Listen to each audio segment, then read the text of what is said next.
Hey guys!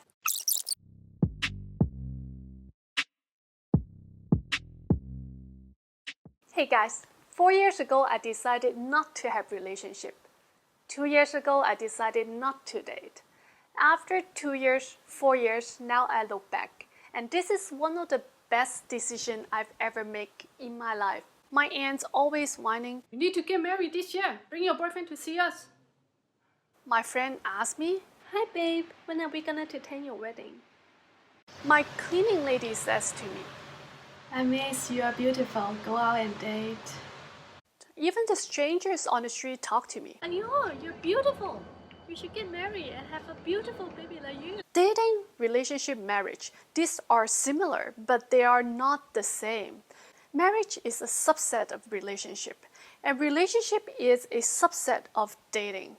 Some people want to date, but they don't want to have relationship. Some people want to have relationship, but they don't want to get married. So why no dating, no marriage is a good decision? As a world traveler myself, I want to start the first reason with globalization. People are traveling more and more for personal leisure, for business reasons. Over the past decades, centuries, the society given women and men lots of social pressures that they need to date, they need to get married, no matter what country they are in. Of course, some countries are more traditional and conservative than the others. But it's been a norm to date, to have relationship, and to get married. I have nothing against the norm, but having relationship means that you need to have commitment to spend time together. It's not just a paper or a contract. In the book called The 5 Love Languages by Gary Chapman, he talks about the quality time being one of the 5 love languages. If you're constantly in different cities and different countries, you'll be less connected from your partners. So why am I not dating? Because when I came back from my trip, I couldn't remember who I lastly talked to. Why am I still single? My goal is to travel to every country in the world solo and without having to plan ahead of time. And if I had a girlfriend, it would be difficult to plan all this spontaneous travel. Don't you think it's better to have a more committed and meaningful marriage and relationship? What if you find a romantic encounter when you visit a new country? Don't you want to give it a chance? Okay, the last one is just a joke. Second is time. Time is the most valuable asset that any of us have in our life. You may be born in a rich family or a poor family, or you may have a high IQ or low IQ growing up. There is no absolute fairness in this world. But time is the only fair thing, as everyone has 24 hours a day and 7 days a week. Dating is waste of time. What people do is just movie, dinner, and drink. If you play tennis, you can improve your health. If you read books, that gives you self-education and knowledge. But what do you get from watching a movie in a date? Except that you catch up with new entertainment trends, but what else? I'm not being pessimistic, but the fact is that lots of dating marriage doesn't end up in any results. In the US, there is about 50% divorce rate. And the global divorce rate has more than doubled since the 1970s. If we start counting from dating, then the success rate would be even lower. Every time I talk to my friends, they always have different relationship or even different marriage. Why not just use this time to improve yourself? Perhaps you can produce a more tangible results. Like most of you watching this channel, I travel a lot, and I'm in such high demand everywhere I go. How do I pick just one? Number 3, meaningfulness of the conversation. A lot of the dates are involved in a very superficial conversation. Being beautiful, having fun. Oh, the most annoying thing is that you'll be asked the same question over and over again when you go on a date. Yes, but where are you from? London. Where are you from originally? You mean which hospital? No, why are you brown? What's your hobby? When was your last relationship? It almost feels like you're sitting in a job interview millions of times. Eventually, I got tired of dating.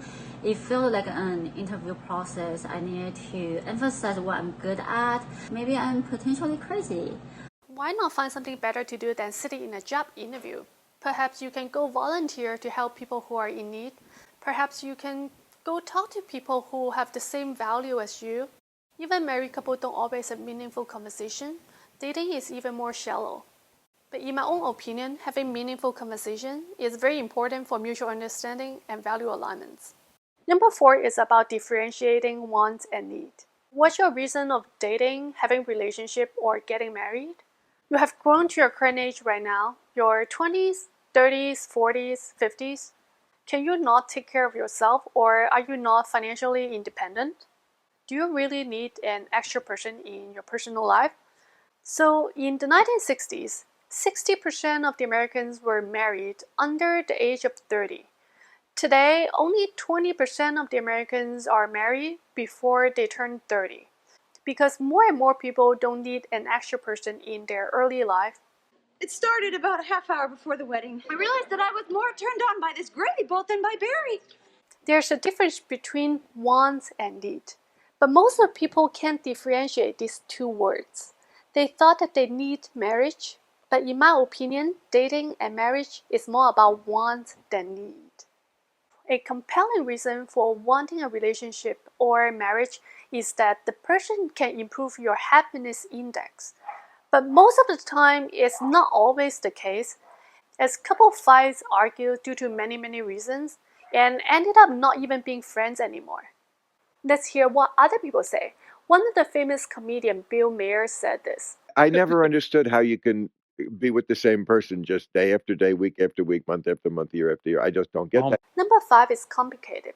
Perhaps dating is about love between you and your partner. But relationship and marriage, it's much beyond just love. It's about financial stability, responsibility, compromise, building relationship with other family members, and even changing your social circle. The more that human and society evolve, the more we make our life more complicated, the more of these problems we need to resolve. Sometimes it feels like having marriage and dating is inviting more problems to our life. I previously made a video called How Minimalism Has Changed My Life. I'll put a link here also. It's not only from the productivity and efficiency perspective, but in other aspects of life, we should also keep our lives simple and minimalist. Look, I don't deny you learn something from dating and relationship by interacting with the opposite gender or even the same gender for some people. And you get to learn about all these trendy restaurants and movies and what else. The majority of people are still following the societal norm of dating, having relationship, and getting married. Just like there's a Main Street and there's a Wall Street. No matter if you follow the Main Street or the Wall Street, just choose whatever makes you happy. Make sure it's you choosing it, not the society choose for you. I'm not saying that not dating and marriage is the best decision forever, but at this moment, I think that the values people get from it are not as much as what people would sacrifice from it. So, how's your dating and marriage experiences in your life? Can you relate to my comments or the opposite view? Feel free to share anything in the comment section below. And don't forget to subscribe to my channel and follow me on Instagram. I'll see you very soon in the next video.